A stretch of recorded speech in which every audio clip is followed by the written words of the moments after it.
இப்போ நம்ம இருக்கிறது பாளையங்கோட்டையில் ஐகோண்டு போகிற வழியில் நம்ம அண்ணா ஸ்டேடியம் அடுத்தால உள்ள சென்ட் ஆனிஸ் சிறப்பு பள்ளி, அதாவது மன வளர்ச்சி கொண்டு பள்ளின்னு சொல்லுவாங்க இல்லையா, அந்த ஸ்கூலில் தான் இருக்கிறோம். அங்கே வந்து குழந்தைகளுக்கு நிறைய நல்ல விஷயங்கள் கற்றுக் கொடுத்துட்ருக்காங்க. அவங்க பண்ணக்கூடிய காரியங்கள் எல்லாம் பார்த்திங்கன்னா இறைவனர்களால் மிகப்பெரிய சேவையாக செஞ்சிட்ருக்காங்க. இந்த ஸ்கூலில் இன்னொரு ஸ்பெஷல் என்னென்னு பார்த்தீங்கன்னா கைத்தொழிலாக வந்து மேட்டு தைக்கிறத சொல்லிக் கொடுக்குறாங்க. இப்போ காமிக்கிறேன் பாருங்கள்.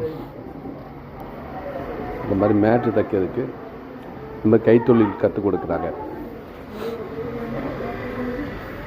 படிப்பு அதோடு சேர்த்து இந்த கைத்தொழில் நம்ம அன்றாடமாக பயன்படுத்தக்கூடிய மிதியடி இருக்குல்ல, அதை தைக்கிறதுக்கு கைத்தொழில் மாதிரி கற்றுக் கொடுத்து ஒரு 3 மிஷின் போட்டு அவங்க மூலமாக இந்த கைத்தொழில் கற்றுக் கொடுக்குறாங்க.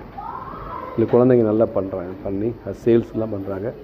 குறைஞ்சது 50 ரூபாயிலேருந்து இந்த மேட்டு வந்து சேல்ஸ் வருது. நமக்கு எந்த சைஸுக்கு தேவைப்படுதோ அந்த சைஸுக்கு ஆர்டர் பண்ணோம்னா அவங்களே பண்ணி கொடுத்துருவாங்க. நம்ம எப்படி மிதியடி வாங்க போகிறோம், ஸோ இங்கே வந்து வாங்கினோம்னா அந்த பசங்களுக்கு ஒரு மனசுக்கு அவங்களுக்கு ஒரு சப்போர்ட் பண்ணுற மாதிரி இருக்கும். அவங்க கைத்தொழிலுக்கு உதவி பண்ண மாதிரி இருக்கும். அவங்களுக்கு ஒரு ஹாப்பி வரும், நம்ம செய்கிறது விற்பனை ஆகுதுன்னு தெரியும் பொழுது. இர்ஃபான், சூப்பராக தைக்கிறியே, தை பார்ப்போம், மாமா பார்க்கட்டும். அட்ரா, நீ நல்லா பண்ணுறியே, வெரி குட். உன் பேர் என்ன பேர்? Vinoth. Very good very good Vinoth, very good.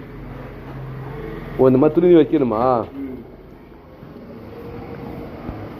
ஓ, இந்த துணியை கட் பண்ணி வச்சுக்கிட்டியா?